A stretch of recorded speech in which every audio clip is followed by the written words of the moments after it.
Et oui, c'est vrai. C'est d'ailleurs grâce à cette oreille droite légèrement abîmée que Tintin s'aperçoit que la statuette exposée au musée est une réplique de l'original. C'est une statuette en bois précolombienne conservée au musée royal d'art et d'histoire de Bruxelles qui en fait a servi de modèle pour ce fétiche. Voilà, 60 questions sont passées. Les scores, 88% de bonnes réponses dans ce 100% Tintin. On a 92% de bonnes réponses et puis 100% de bonnes réponses. Alain, j'aimerais qu'on fasse davantage connaissance avec vous maintenant. Vous venez de Bourgogne, je crois. Oui, je viens de Beaune. Très bien, donc vous aimez la cuisine et tout ce qui s'ensuit. Et le bon vin de Bourgogne, surtout. À consommer avec modération, on est d'accord. Bien sûr. On va parler de Tintin, parce que vous aussi, vous êtes vraiment un passionné de Tintin depuis tout petit, j'imagine. Oui, depuis l'âge de 7 ou 8 ans. Ma grand-mère m'avait offert le Tintin au Congo, et voilà. Est-ce que ça reste votre album préféré? Ça reste mon album préféré, puis en plus, bon, c'est lui qui m'a donné l'envie de voyager, d'aller en Afrique. Je suis resté 20 ans. Ah oui, vraiment, donc c'était une espèce de révélation, quoi. C'était une révélation, Tintin. Bon, on continue à jouer, hein, si vous voulez bien, Alain, Monique, Thomas, c'est parti. Voici la question numéro 61. Écoutez bien, quel est le nom du lac de Chicago dans lequel les gangsters tentent de noyer Tintin? Le lac Ontario, le lac Erie ou bien le lac Michigan? C'est le lac Michigan, réponse C, question numéro 62. Quel était et quant au capitaine Haddock, on ne découvre son prénom que dans le dernier album, Tintin et les Picaros. Vous savez sûrement quel est le prénom du capitaine Haddock?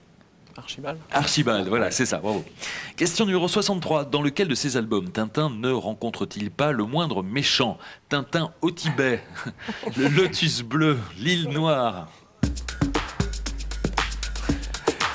Alors là, Monique, hein, vous avez vendu la mèche tout à l'heure. Merci, Monique. Merci Monique. Merci, Monique. Tintin au Tibet, réponse A. Question numéro 64. Comment la capitale du San Theodoros a-t-elle été rebaptisée dans Tintin et les Picaros?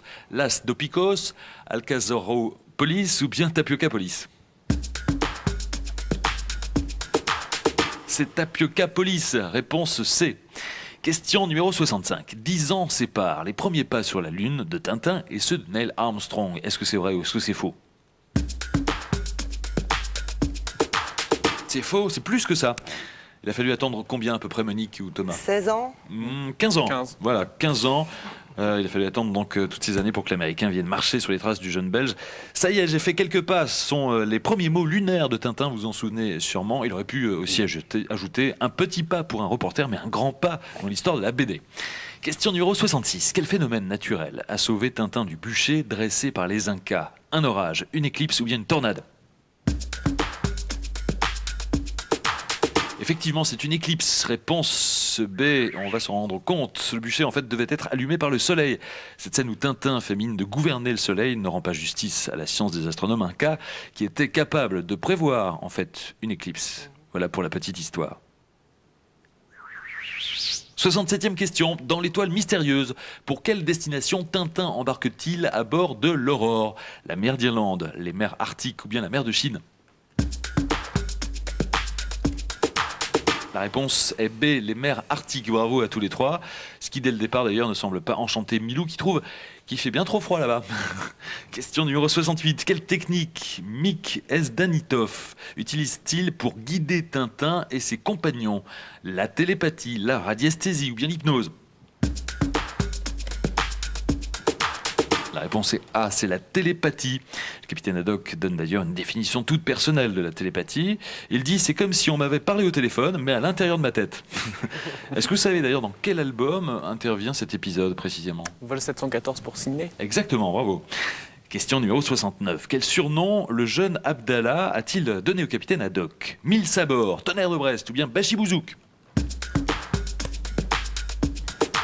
C'est ça, c'est Mille sabords. Réponse A. Question numéro 70. Le bathyscaphe inventé par le professeur Tournesol a la forme d'un calmar géant. Est-ce que c'est vrai ou est-ce que c'est faux?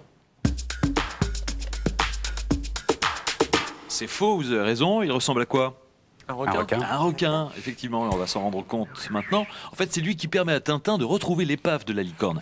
Et d'ailleurs, dans la réalité, le premier bathyscaphe a été imaginé en 1948 par le physicien suisse Auguste Piccard, celui-là même qui a servi d'ailleurs de modèle au personnage de Tournesol.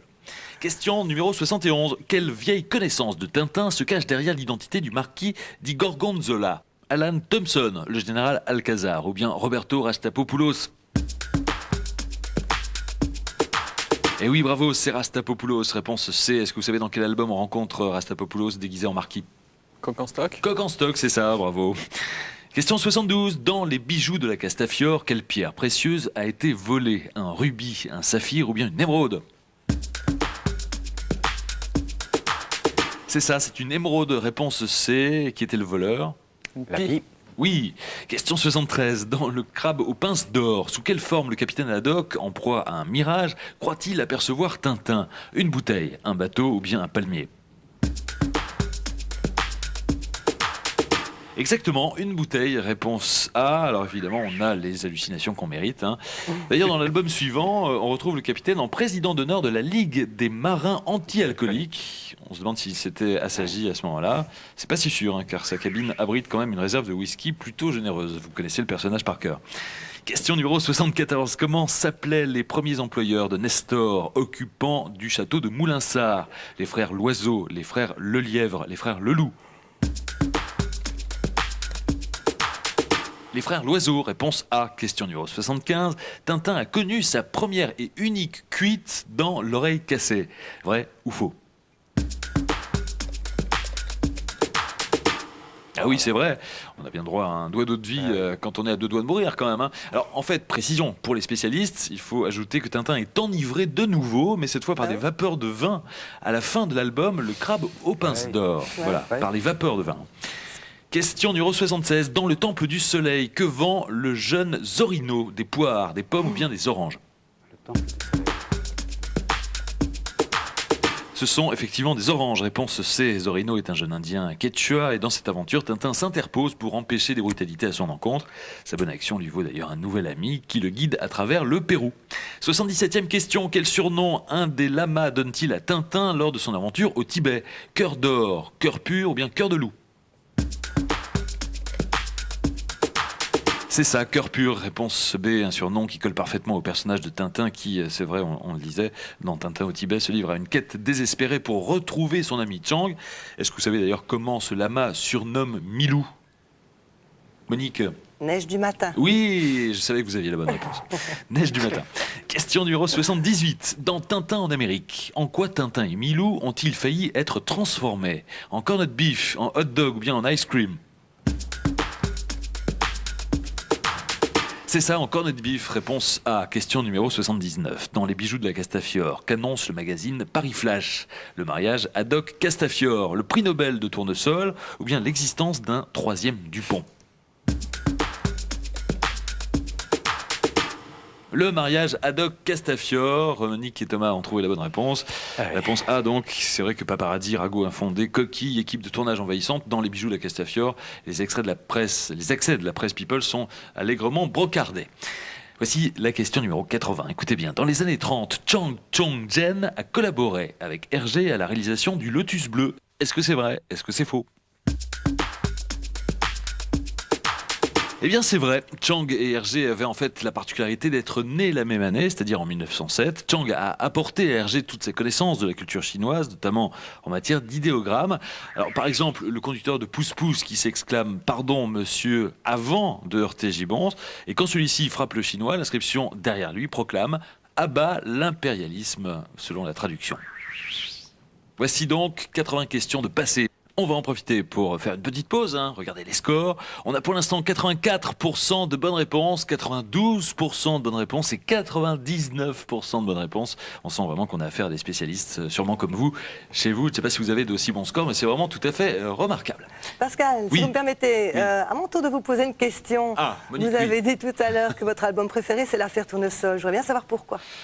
Oh, c'est un petit peu comme Alain. Alain l'a dit tout à l'heure, c'est le premier que j'ai lu. Pourquoi? Je ne sais pas, je crois que parce qu'on fait bien la connaissance avec tous les personnages, déjà. L'histoire est intéressante. J'ai toujours aimé les romans policiers. L'affaire Tournesol, tout de suite, m'a plu, parce que je me suis dit, tiens, il doit y avoir une histoire de gangster ou autre, donc ça m'a bien plu. Puis encore une fois, c'est le premier. Ma sœur m'avait passé l'album. Album très très vieux avec les vieilles couvertures très épaisses que vous avez connues, que vous avez sûrement chez vous. Parce que vous êtes aussi des collectionneurs. Vous avez tous les albums ou pas? Bien sûr. Oui. Les sorties les plus récentes, les rééditions et puis aussi les plus anciens. Quelques anciennes, oui. Quelques anciens, ouais. Très bien, bon, on continue à jouer, il nous reste 20 questions, vous restez avec nous jusqu'à la fin. Entendu? Ok, ouais. Eh oui. C'est parti. J'avais peur que vous me disiez non, là, d'un seul coup. Question numéro 81, écoutez bien. Dans quelle constellation l'étoile mystérieuse apparaît-elle? La Grande Ourse, le Petit Chariot ou bien Andromède? C'est la Grande Ourse. Réponse A. Dans l'étoile mystérieuse, Tintin se rend à l'observatoire pour regarder le ciel. Une araignée géante lui apparaît à l'extrémité du télescope. Après réflexion, il se rend compte bien sûr que l'arachnide se promenait simplement sur l'objectif. 82e question. Dans Le secret de la licorne, quelle partie des 3 maquettes de bateau sert de cachette au parchemin? La proue, le grand mât ou bien la poupe? C'est le grand mât. Réponse B. C'est d'ailleurs en juxtaposant les 3 parchemins que Tintin et Haddock découvrent une latitude et une longitude qui, pensent-ils, leur indiqueront l'endroit où a coulé la licorne. Le nom de ce vaisseau, vous le savez peut-être d'ailleurs, a été inspiré à Hergé par une frégate anglaise du XVIIIe siècle qui s'appelait Unicorne. Question numéro 83. Dans L'oreille cassée, à quel grade le général Alcazar nomme-t-il Tintin? Lieutenant, capitaine ou bien colonel? Colonel, réponse C. Dans cette aventure, d'ailleurs, Tintin se rend au San Teodoros, la République d'Amérique du Sud, et par un jeu du hasard, il devient colonel aide de camp du général Alcazar, bien que l'armée du pays compte déjà quand même 3487 colonels. Question 84. Lorsque Tintin, Haddock et Tournesol arrivent dans leur camp, de quelle substance les picaros sont-ils soudain dégoûtés? Le tabac, l'alcool ou bien le chocolat? C'est l'alcool. Réponse B. Est-ce que vous savez qui est à l'origine de ce dégoût de l'alcool? Quel personnage? Tournesol. C'est Tournesol, voilà. Il leur a administré des comprimés à base de plantes médicinales qui ont la particularité de donner un goût abominable à la moindre goutte d'alcool absorbée par la suite. Question 85. Le personnage de Mustler apparaît dans L'île Noire. Vrai ou faux? Monique est imbattable. C'est faux. Dans quel album? Sceptre d'autocar. Voilà, publié en 1939. C'est le chef du parti La Garde d'Acier qui complote pour renverser le roi Muscar XII. Et son nom est une combinaison en fait à décrypter de Mussolini et d'Hitler. Est-ce que vous savez comment s'appelle le méchant dans L'île Noire? Muller. Oui, c'est ça. Muller. Vous pouvez confondre. Oui, exactement. Question numéro 86. Quel pays envahit la Chine en prétextant l'attaque d'un train de voyageurs par des bandits chinois? Le Japon, l'Inde ou bien l'URSS?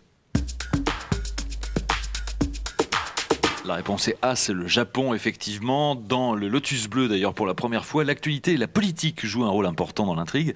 Hergé prend politiquement position et critique la politique expansionniste du Japon. Question numéro 87. Dans Les bijoux de la Castafiore, comment se nomme le pianiste du rossignol milanais? Franz Chopin, Wolfgang Schumann ou bien Igor Wagner? Eh oui, c'est Igor Wagner. Réponse C. C'est Igor Wagner quitte d'ailleurs tous les jours son piano en branchant un magnétophone sur lequel il a enregistré ses gammes. Il se rend au village. Est-ce que vous savez pourquoi? Qu'est-ce qu'il va faire? Pour parier sur des chevaux. Exactement, il joue aux courses. 88e question. Quel célèbre site a été transposé par Hergé dans les mirats imaginaires du Kémed? Petra, Gizeh ou bien Angkor? C'est Petra, réponse A, et on va s'en rendre compte tout de suite. C'est dans ce site, en fait, qui se trouve dans la réalité en Jordanie, que Tintin rejoint l'émir Ben Kalish Ezab dans Coq en stock. Hergé pratiquait volontiers le mélange des genres entre géographie réelle et imaginaire. Question numéro 89. Dans l'affaire Tournesol, des Sildaves kidnappent le professeur Tournesol en utilisant une voiture. Mais où le cache-t-il? À l'avant du véhicule, sous la banquette arrière ou bien dans le coffre? C'est sous la banquette arrière. Réponse B. L'affaire Tournesol qui est parcourue par la rivalité entre la Bordurie et la Sildavie, l'une comme l'autre d'ailleurs, fermement décidée à obtenir les secrets militaires du voisin par-dessus la frontière tracée pendant la guerre froide. Voilà rapidement le résumé de l'histoire de cette aventure. Question numéro 90. Dans Vol 714 pour Sydney, Alan fait le rapprochement entre le nez de Rastapopoulos et celui d'un babouin. Vrai ou faux? C'est faux, c'est le Nazik qui présente une parenté physique évidente avec Rastapopoulos. Hergé d'ailleurs disposait d'une ample documentation sur toutes sortes d'animaux, et en l'occurrence il s'est servi d'un singe probocidé de Bornéo au nez particulièrement saillant. Voilà, avec ce personnage vraiment caractéristique, et ce nez énorme qui fait un petit peu son charme aussi, il faut le dire. Question numéro 91. Que fait le lama foudre béni lorsqu'il a des visions? Il éternue, il pleure ou bien il lévite? La réponse est C, il lévite. La lévitation d'ailleurs était une singularité tibétaine qui intriguait Hergé, qui s'est documenté sur la question en lisant notamment les travaux d'Alexandra David-Néel. Question numéro 92. Quel sport l'explorateur Ridgewell essaie-t-il d'enseigner aux Arumbaya? Le golf, le cricket ou bien le rugby?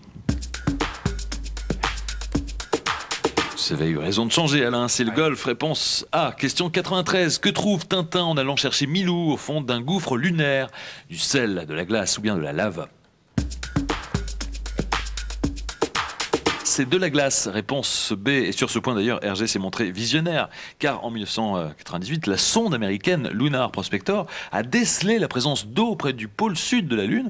Il s'agissait en fait d'une poche souterraine de cristaux de glace mêlés à du régolithe, des roches pilées par le bombardement météoritique. Voilà pour la précision. Question numéro 94. Dans l'île Noire, à quel trafic se livre le docteur Muller et ses comparses? Trafic de fausses monnaies, trafic d'œuvres d'art, trafic d'armes?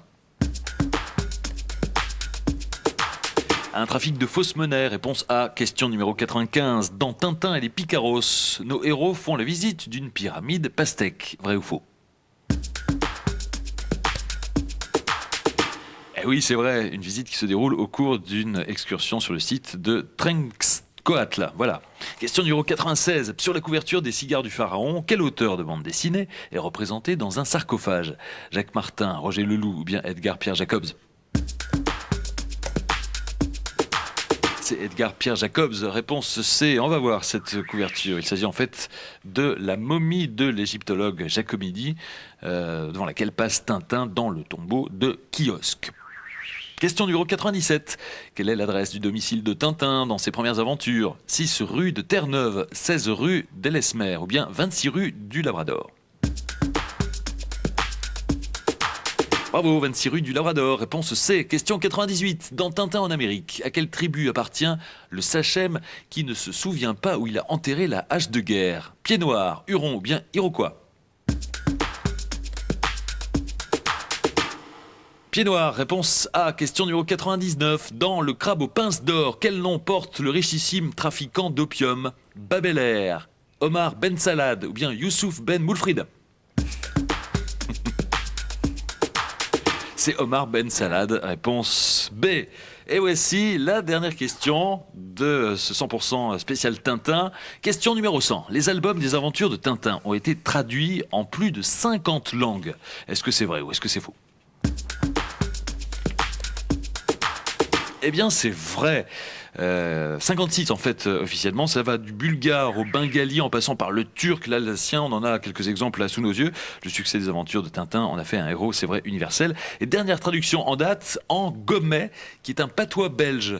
Je crois que c'est ça, hein, Monique, hein? Oui, oui, tout à fait. Voilà, dernière traduction en date, en gomet. Vraiment un succès triomphal, universel. Fin de ce match, fin de ce 100% Tintin, sans question sur les aventures de Tintin, auxquelles vous avez répondu brillamment, puisque voici les scores. On a 83% de bonnes réponses, 88% de bonnes réponses et 99% de bonnes réponses. Bravo, Monique. Ah oui, c'est Monique qui gagne. Félicitations Monique, bravo. Bravo, Monique. Merci. Ah oui, vraiment c'est mérité. Hein. Superbe week-end du côté de Bruxelles, hein. Vous aurez quelques kilomètres Pas très loin, à mais c'est faire. intéressant. Je suis voilà. très content. Félicitations pour vous aussi, le Larousse, dictionnaire de la bande dessinée, comme à chacun de vos adversaires. Et puis Alain et Thomas, pour vous, les Konica Photo Express vous offrent donc un appareil APS Konica, 2 films APS et puis le développement de ces films. Vraiment, bravo à tous les trois, vous êtes de vrais érudits en matière de Tintin. Monique, est-ce que vous avez un petit commentaire à faire sur cette émission? Ah, je suis très contente de venir, c'était très sympathique. On a vraiment bien survolé tout l'univers de Tintin et ça me plaît. Je suis vraiment contente et merci pour le cadeau parce que quoi qu'on en pense, moi ça m'intéresse beaucoup ce week-end de BD à Bruxelles. Ben oui, Oui, mais tout d'où à fait. vient cette science infuse, je dirais, sur Tintin? C'est quand même étonnant. Vous avez fait une seule erreur, hein, Monique, quand même, une seule erreur. Une demi-erreur. Oui, c'est l'histoire Non. des vapeurs d'alcool. Oui. Hein. Et voilà. Je suis tombée dedans quand j'étais petite. Moi, j'ai quasiment appris à lire avec Tintin au Congo et puis les autres ont suivi. Et j'ai toujours eu cette passion-là. Je Très, l'ai dit très bien. souvent. Bah, écoutez, félicitations et merci encore d'être venu jusqu'à nous pour jouer avec nous. Merci. Vous l'avez amplement mérité ce cadeau. Alain, Thomas, vous aussi, vous étiez les bienvenus. Un petit commentaire, Merci. Alain, peut-être? Oui, bah, j'étais très content parce que ça m'a permis d'apprendre beaucoup de choses sur Tintin que je ne connaissais pas. Voilà, c'est le but aussi de 100% Ok, question. Pascal, je voudrais dire un petit bonjour à Allez-y. mes enfants, un bonjour à Mathieu, Frédéric et 25, parce 25 dans la vie, qu'il ouais. a commencé à lire. Le premier livre, c'est Les petits chevaux de Tarquinien. Il avait 20 ans. Et elle n'est pas toute jeune, faut dire la vérité. C'est